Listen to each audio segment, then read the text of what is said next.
Hello दोस्तों, आप सभी लोगों का आपके अपने यूट्यूब चैनल सिद्धांत एकेडमी में स्वागत है। देखिए, आज की क्लास में आप लोग सामाजिक अध्ययन को पढ़ने वाले हैं। क्लास को स्टार्ट करने से पहले जिन लोगों ने चैनल को सब्सक्राइब नहीं किया है, कृपया आप लोग जल्दी से जल्दी चैनल को सब्सक्राइब कर लें। और अभी तक क्लास को जिन लोगों ने लाइक नहीं किया, आप लोग क्लास को लाइक कर लें। तो ज़्यादा टाइम ना वेस्ट करते हुए देखते हैं आज की क्लास का फर्स्ट क्वेश्चन। देखिए, आज की क्लास का पहला क्वेश्चन कह रहा है कि खजुराहो के मंदिर का निर्माण किन राजाओं ने करवाया था। तो आप लोग ध्यान रखना है कि चंदेल राजाओं ने खजुराहो के मंदिर का निर्माण करवाया था। और देखिए, जो खजुराहो के मंदिर का निर्माण करवाया था वो 1050 ईस्वी में करवाया था। ठीक है, आप लोग ध्यान रखना है कि यदि आपसे पूछा जाए कि खजुराहो के मंदिर का निर्माण कब करवाया गया, तो आप लोग ध्यान रखना है 1050 ईस्वी में खजुराहो के मंदिर का निर्माण करवाया गया था। और किन के द्वारा करवाया गया था? चंदेल राजाओं के द्वारा करवाया गया था।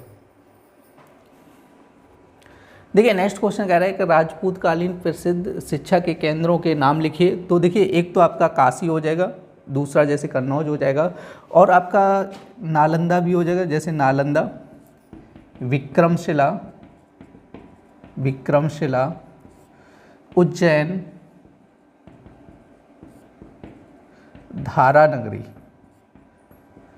ठीक है, तो ये सारे आपके मतलब राजपूत कालीन शिक्षा के ठीक है केंद्र रहे हैं। तो देखिए, इनमें से आपको जैसे एक दो लिखने हैं तो कोई से भी आप लोग याद कर सकते हैं, जैसे काशी, कन्नौज, नालंदा, विक्रमशिला, उज्जैन, धारानगरी। ठीक है, तो ये सब आपके क्या है कि राजपूत कालीन प्रसिद्ध शिक्षा के केंद्र हैं। देखिए, नेक्स्ट क्वेश्चन कह रहे हैं कि महमूद गजनवी ने भारत के प्रसिद्ध मंदिर पर कह रहे 17 बार आक्रमण किया। तो आप लोग ध्यान रखना है, एक तो क्वेश्चन देखो यहीं से बन गया, इसमें क्वेश्चन में ही आपका क्वेश्चन दिया गया। कह रहे कि महमूद गजनवी ने भारत के प्रसिद्ध कह रहे कि मंदिर पर कह रहे 17 बार आक्रमण किया। तो आप लोग ये क्वेश्चन एक ध्यान रखना है कि महमूद गजनवी ने भारत पर कितनी बार आक्रमण किया, तो 17 बार आक्रमण किया। ठीक है, एक तो क्वेश्चन आपका इसी से आपका कंप्लीट हो गया कि महमूद गजनवी ने भारत पर कितनी बार आक्रमण किया, तो 17 बार आक्रमण किया। तो आप लोग ध्यान रखना है। और एक दो जो प्रसिद्ध आक्रमण था, ठीक है, वो था सोमनाथ मंदिर पर। ठीक है, तो सबसे प्रसिद्ध आक्रमण कौन सा था? सोमनाथ मंदिर पर था, जो आक्रमण इसने 1025 ठीक है ईस्वी में किया था। क्लियर? कब किया था? 1025 ईस्वी में महमूद गजनवी ने सोमनाथ मंदिर पर आक्रमण किया था। और 1030 ईस्वी में क्या हुई थी? महमूद गजनवी की मृत्यु हो गई थी। ठीक है, आप लोग ध्यान रखना है।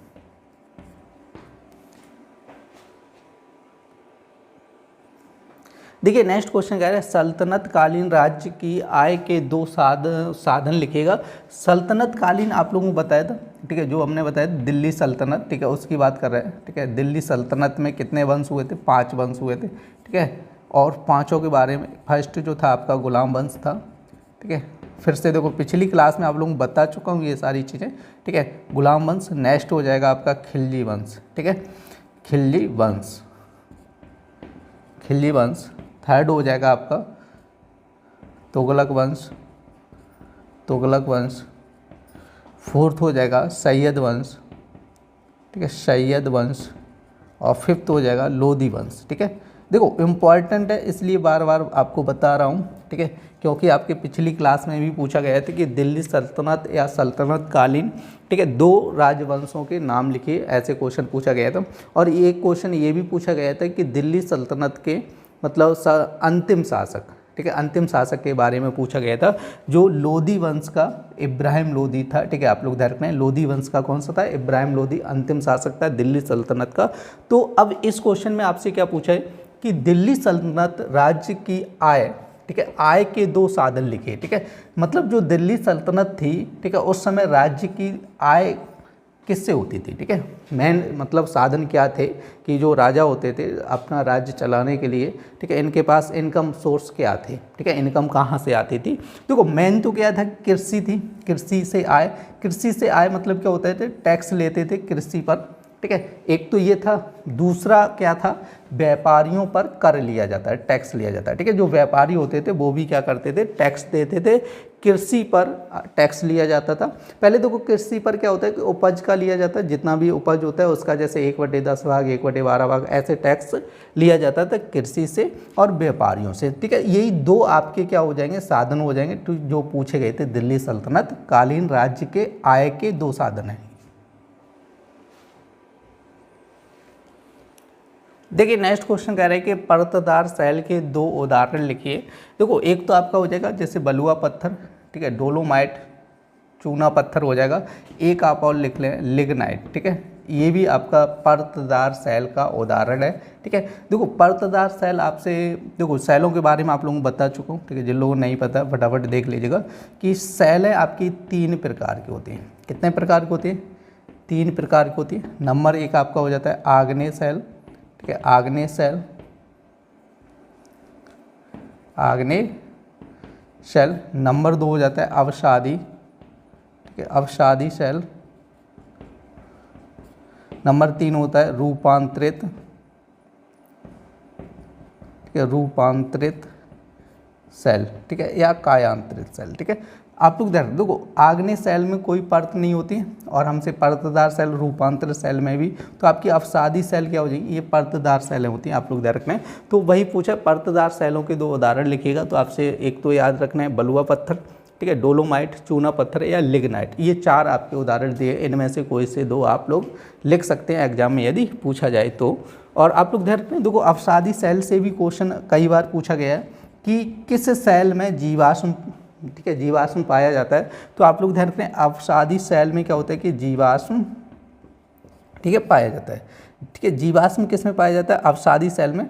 और यहाँ पे देखो किस सेल में पानी की संभावना अधिक होती है? तो आप लोग ध्यान रखना है कि अवसादी सेल में भी, मतलब अवसादी सेल में पानी की संभावना होती है, ठीक है, क्योंकि अवसादी सेलें होती हैं उनके अंदर क्या होते हैं, पानी सोखने की क्षमता होती है। तो बारिश का पानी क्या होता है, उन चट्टानों के अंदर चला जाता है और ज़मीन के अंदर उनमें पानी पाए जाने की संभावना ज़्यादा होती है, ठीक है। और ये चीज़ भी ध्यान रखना है कि उसमें उन चट्टानों में क्या होता है कि अवसादी चट्टानों में जीवाश्म भी पाया जाता है।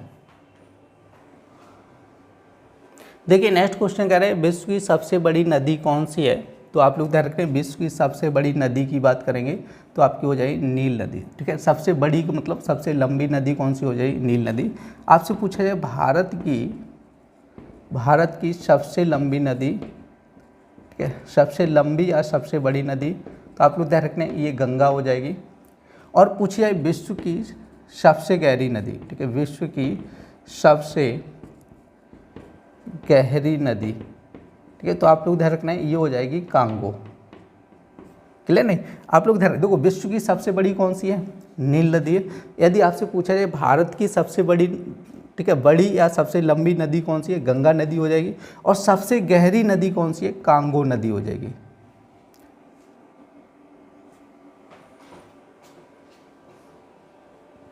देखिए नेक्स्ट क्वेश्चन कह रहा है पृथ्वी की आंतरिक क्रियाएं कौन कौन सी हैं लिखिए। एक तो आपकी हो जाएगी भूकंप और नेक्स्ट हो जाएगी भूस्खलन, ठीक है।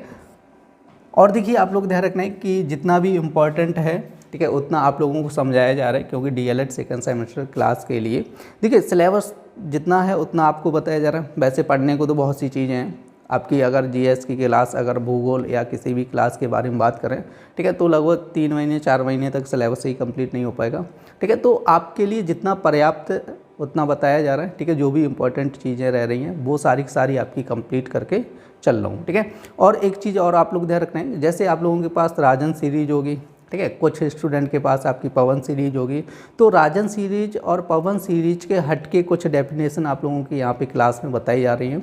और आप लोगों के जैसे कुछ पॉइंट ऐसे होते हैं जो आपके राजन सीरीज और पवन सीरीज में नहीं दिए गए, आप लोग तो इसलिए उनको नोट कर लिया करो। और जो भी आपका इंपॉर्टेंट क्वेश्चन लगे उसको भी आप लोग नोट कर लिया करें। देखिए नेक्स्ट क्वेश्चन कह रहा है कि संविधान सभा के प्रारूप समिति के अध्यक्ष कौन थे?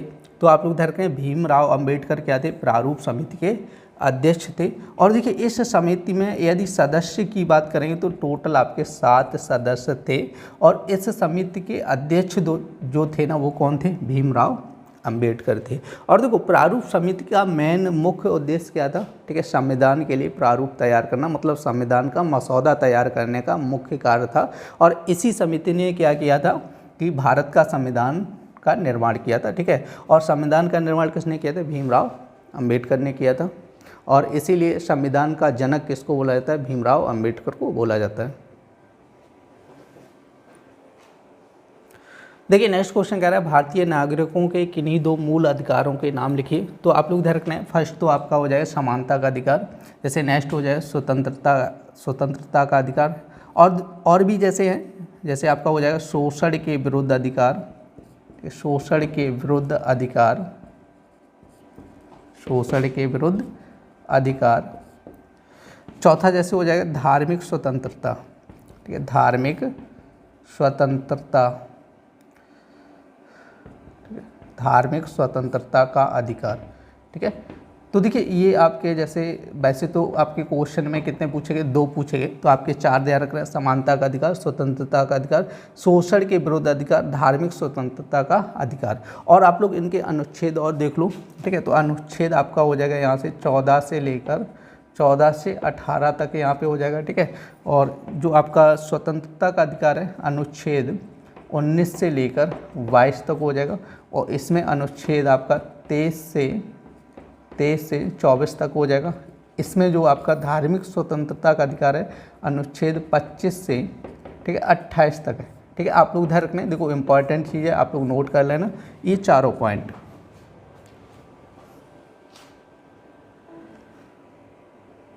देखिए नेक्स्ट क्वेश्चन कह रहा है भारत में हरित क्रांति के जनक कौन थे? तो आप लोग ध्यान रखना MS स्वामीनाथन थे हरित क्रांति के जनक। और देखो हरित क्रांति क्यों लाई गई थी, क्योंकि आप लोगों को बता चुका हूँ कि जब देश स्वतंत्र हुआ था, ठीक है, तो यहाँ पे जो, ठीक है, कृषि क्षेत्र में जो पैदावार होती थी, ठीक है, जो फसल की पैदावार होती थी तो बहुत कम होती थी, क्योंकि ज़्यादातर जो कृषि डिपेंड होती थी वो, ठीक है, मानसून पर आधारित होती, ठीक है, किस पर डिपेंड होती थी, मानसूनी वर्षा, ठीक है। अगर जैसे बारिश होती थी फसल होती थी, बारिश नहीं होती थी क्या होती, फसल नहीं हो पाती थी अच्छी, ठीक है। तो इसलिए इतना ज़्यादा अनाज, ठीक है, देश में नहीं हो पाता था। इसके लिए क्या किया गया था, यहाँ पे हरित क्रांति लाई गई थी, ठीक है। मतलब कृषि क्षेत्र में उत्पादन बढ़ाने के लिए क्या लाई गई थी, हरित क्रांति लाई गई थी। और हरित क्रांति का जनक किसको बोला जाता है, MS स्वामीनाथन को बोला जाता है, ठीक है। आप लोग ध्यान रखना है, देखो हरित क्रांति लाने का मेन कारण क्या था कि देखो जनसंख्या ज़्यादा थी और गेहूं या अनाज जो भी होता था वो इतना ज़्यादा नहीं हो पाता था कि जो देश की पूरी जनता भोजन कर सके, ठीक है। तो इसके लिए क्या, क्योंकि ज़्यादातर किसान जो लोग डिपेंड थे, कृषि डिपेंड थी, वो किस पर, मानसूनी बारिश पर डिपेंड थी, ठीक है। बारिश होती थी तो फसल हो जाती, बारिश नहीं होती थी फसल नहीं हो पाती, क्योंकि सिंचाई के कोई साधन नहीं थे, ठीक है। तो इसलिए क्या किया गया था, हरित क्रांति लाई गई थी।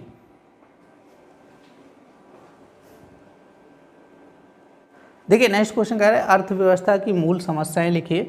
तो को अर्थव्यवस्था की बात करें कि अर्थव्यवस्था की मूल समस्याएं क्या क्या हैं, ठीक है। तो सबसे पहले तो आपकी अर्थव्यवस्था की मूल समस्या रहेगी गरीबी, ठीक है। अब जिस देश में गरीबी होगी, ठीक है, उस देश की अर्थव्यवस्था अच्छी नहीं हो सकती। आप घर से ही देख लो, जैसे कोई घर गरीब है, ठीक है, गरीब है, खाने के लिए भोजन नहीं है, तो वो अर्थव्यवस्था कैसे सही कर सकता है, ठीक है। तो सबसे मेन पॉइंट क्या रहेगा, गरीबी, ठीक है। अगर अर्थव्यवस्था की मूल समस्या है गरीबी, अगर गरीबी ना हो तो अर्थव्यवस्था ठीक हो सकती है, ठीक है। नेक्स्ट होता है बेरोजगारी, ठीक है, क्योंकि जब बेरोजगार होंगे पैसे आएंगे नहीं तो अर्थव्यवस्था सही से कहाँ से कर सकते हैं, ठीक है। तो बेरोजगारी भी क्या होगी, एक समस्या होगी, ठीक है। और थर्ड पॉइंट रहेगा आपका आर्थिक विषमता, ठीक है। तो आप लोग ध्यान रखना है, यहाँ पे मूल समस्या की बात की थी, तो आप लोग तीनों पॉइंट आप लोग नोट कर लेना और इनको लर्न कर लेना। देखिए नेक्स्ट क्वेश्चन कह रहे हैं चंदेलों के 2 प्रसिद्ध नगरों के नाम लिखिए। तो आप लोग ध्यान रखना है, एक तो हो जाएगा जैसे बुंदेलखंड, खजुराहो, ठीक है, महोबा और अजयगढ़, ठीक है। तो देखो चंदेल की यहाँ पे बात कर रहे हैं, तो चंदेलों ने जो शासन किया था 831 ईस्वी से लेकर 1315 ईस्वी तक इन्होंने शासन किया था। और चंदेल का जो संस्थापक था, ठीक है, संस्थापक की बात करेंगे तो संस्थापक था, ठीक है, ननुक नामक व्यक्ति था, ठीक है। कौन व्यक्ति था, ननुक नामक व्यक्ति ने चंदेल की स्थापना की थी, ठीक है। आप लोग ध्यान रखना है। देखिए नेक्स्ट क्वेश्चन कह रहा है कि राजपूत काल के 4 प्रमुख कवियों के नाम बताइए। तो आप लोग ध्यान रखना है, फर्स्ट हो जाएगा पृथ्वीराज रासो, ठीक है, हलायुध, नेक्स्ट हो जाएगा नय चंद्र सूरी और कह रहा है पदम गुप्त, ठीक है। 4 कवि के नाम पूछे गए तो आप लोग ध्यान रखना है, ये आपके 4 कवि हो जाएंगे। देखिए नेक्स्ट क्वेश्चन कह रहा है कि भोज प्रबंध किसकी रचना है। तो आप लोग ध्यान रखना है, भोज प्रबंध की बात करें तो बल्लाल देव की रचना है, ठीक है। बल्लाल देव लिखना चाहो तो देव लिख लो, पूरा बल्लाल देव की रचना है भोज प्रबंध। देखिए नेक्स्ट क्वेश्चन कह रहा है कि प्रयाग प्रसप्ति की रचना किसने की थी। तो हर्षेड ने की थी, और हर्षेड आप लोग ध्यान रखना कि समुद्रगुप्त का मंत्री था, ठीक है। समुद्रगुप्त के कौन थे? मंत्री थे। और समुद्रगुप्त कौन था? गुप्त वंश का शासक था, ठीक है। किस वंश का शासक था? गुप्त वंश का शासक कौन था? समुद्रगुप्त। और समुद्रगुप्त का मंत्री कौन था? हरिसेड। और हरिसेड ने किसकी रचना की थी? प्रयाग प्रशस्ति। देखिए नेक्स्ट क्वेश्चन कह रहे हैं कि मौर्य वंश का संस्थापक कौन था? तो आप लोग देख रहे हैं चंद्रगुप्त मौर्य था, जिसने 300 ठीक है 22 ईसा पूर्व में क्या थी? मौर्य वंश की स्थापना की थी। और 305 ईसा पूर्व में चंद्रगुप्त मौर्य और सेल्यूकस निकेटर, ठीक है, सेल्यूकस निकेटर के बीच में युद्ध हुआ था, ठीक है। सेल्यूकस निकेटर के बीच में युद्ध हुआ था, जिसमें क्या हुआ था कि सेल्यूकस निकेटर हार गया था। कौन हारा था? सेल्यूकस निकेटर हार गया था, ठीक है। क्लियर नहीं? कौन हार गया था? Seleucus Nicator. तो जब सेल्यूकस निकेटर हार गया तो सेल्यूकस निकेटर ने अपनी पुत्री हेलेना का विवाह कर दिया था, ठीक है। आप लोग देख रहे हैं किसके साथ में? चंद्रगुप्त मौर्य के साथ में, ठीक है। किसके साथ में हेलेना का विवाह किया था? चंद्रगुप्त मौर्य के साथ में। और आप लोग ध्यान रखना है कि सेल्यूकस निकेटर का एक राजदूत था जिसका नाम था मेगास्थनीज, ठीक है। कई बार देखो क्वेश्चन आपका पूछा गया मेगास्थनीज, ठीक है। मेगास्थनीज ने क्या किया था? एक इंडिका नामक पुस्तक की रचना की थी, ठीक है। इंडिका नामक पुस्तक की रचना की थी, इसलिए आप लोग ध्यान रखते हैं इंडिका पुस्तक कई बार पूछी जा चुकी है एग्जाम में कि इंडिका पुस्तक की रचना किसने की थी? मेगास्थनीज ने की थी। देखिए नेक्स्ट क्वेश्चन कह रहे हैं कि कुतुबुद्दीन ऐबक ने अपने शासनकाल में किन 2 मस्जिदों का निर्माण कराया? तो आप लोग ध्यान रख रहे हैं क़ुतुब-उल-इस्लाम। और क़ुतुब-उल-इस्लाम आपकी दिल्ली में है, ठीक है। कहाँ पर है? दिल्ली में है। और आप लोग ध्यान रखें एक बनवाई थी 2.5 दिन का झोपड़ा, ठीक है। 2 मस्जिद की मतलब 2 मस्जिदों का नाम पूछ रहा है, जिसको किसने बनवाया था? कुतुबुद्दीन ऐबक ने, ठीक है। क़ुतुब-उल-इस्लाम दिल्ली में। 2.5 दिन का झोपड़ा नामक आप लोगों को बता चुका हूँ कहाँ पर है? अजमेर, ठीक है। कहाँ पर है? अजमेर राजस्थान में है, ठीक है। कहाँ पर है? अजमेर राजस्थान में है, ठीक है। क्योंकि देखो एक क्वेश्चन में पूछा गया था कि 2.5 दिन का झोपड़ा नामक मस्जिद कहाँ पर स्थित है? अजमेर राजस्थान। तो हो सकता है आपका क्वेश्चन ये पूछे क़ुतुब-उल-इस्लाम मस्जिद कहाँ पर स्थित है? तो आप लोग ध्यान करें दिल्ली में।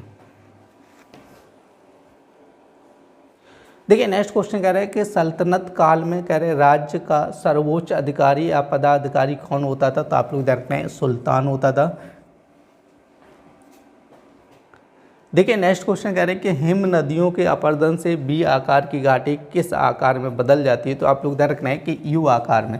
जैसे वी आकार का मतलब ये होता है, ठीक है। और यू आकार का मतलब ये होता है, नीचे से क्या हो जाती है? थोड़ी गोल हो जाती है। क्योंकि आप लोगों को बता चुका हूँ जैसे पानी का जब बहाव होता है तो मिट्टी को क्या करता है? काटता है। तो पहले जैसे वी आकार घाटी है तो मिट्टी नीचे से कट जाएगी, कौन से आकार में बन जाएगी? यू आकार की घाटी बन जाती है। देखिए नेक्स्ट क्वेश्चन कह रहा है बाष्पीकरण से आप क्या समझते हैं? तो आप लोग ध्यान रखना है इसकी डेफिनेशन, किसी तत्व या यौगिक का द्रव अवस्था से गैस अवस्था में परिवर्तन क्या कहलाता है? बाष्पीकरण कहलाता है। जैसे कोई तत्व या कोई यौगिक है, ठीक है, और किस अवस्था में? जैसे द्रव अवस्था में। और द्रव अवस्था से कौन सी अवस्था में आ जाए? गैस अवस्था में, ठीक है। तो द्रव से गैस में परिवर्तित करना है तो इसको क्या बोला जाता है? ठीक है, बाष्पीकरण बोला जाता है। आप लोग ध्यान रखना है, ठीक है। तो डेफिनेशन बहुत सिंपल डेफिनेशन है और आप लोग याद भी कर सकते हैं। जैसे कह रहे हैं किसी तत्व या यौगिक का द्रव अवस्था से गैस अवस्था में परिवर्तन क्या कहलाता है? बाष्पीकरण कहलाता है, ठीक है। जैसे करके दिया है पानी का भाप बनकर उड़ जाना, ठीक है। जैसे आपका पानी होता है ना, पानी को जैसे उबालो तो गर्म होता है तो धीरे धीरे क्या होता है? भाप बनकर वो क्या होता है? उड़ जाता है। और वो जो भाप बनती है उसी को क्या बोला जाता है? बाष्पीकरण कहलाता है, ठीक है।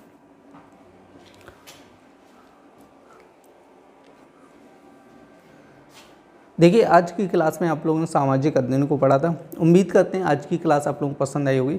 यदि क्लास पसंद आई तो कृपया लाइक करें और देखिए ज़्यादा से ज़्यादा शेयर कीजिए जिससे कि ज़्यादा से ज़्यादा लोग जोड़ सकें। फिर मिलते हैं ऐसी नेक्स्ट क्लास में, तब तक के लिए धन्यवाद।